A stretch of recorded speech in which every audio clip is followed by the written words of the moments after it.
In today's video, I'm going to teach you how to insert a tick symbol in LibreOffice. We'll use the built-in special character tool in LibreOffice Writer, which is the most reliable way to add a clean, professional-looking check mark that prints and shares correctly. Start by opening LibreOffice Writer, then either create a new document or open the file you want to edit. Click exactly where you want the tick to appear so the symbol lands in the right spot without shifting your layout later. Next, go to the top menu, choose Insert, and select Special Character.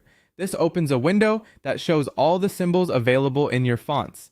If it takes a moment to load, that's normal. There are a lot of characters to display.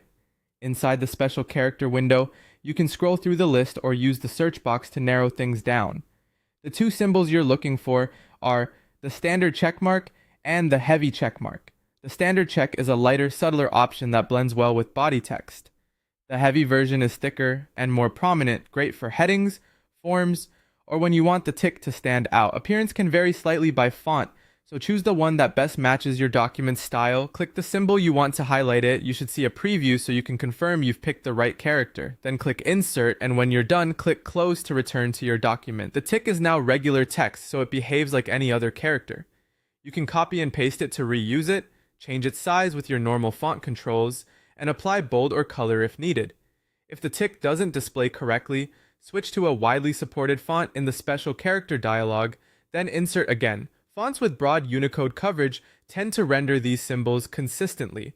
A few quick time savers. In the special character window, try searching for terms like check, tick, or even paste a tick from elsewhere to jump straight to matching symbols. Many versions also keep a recent characters section, so once you've inserted a tick, grabbing it again is usually just a single click. And if you plan to insert several ticks at once, you can select and click Insert repeatedly before closing the window. That's all there is to it. By using Insert, Special Character, and choosing the checkmark you prefer, you can quickly add clear, consistent ticks anywhere in your LibreOffice Writer documents.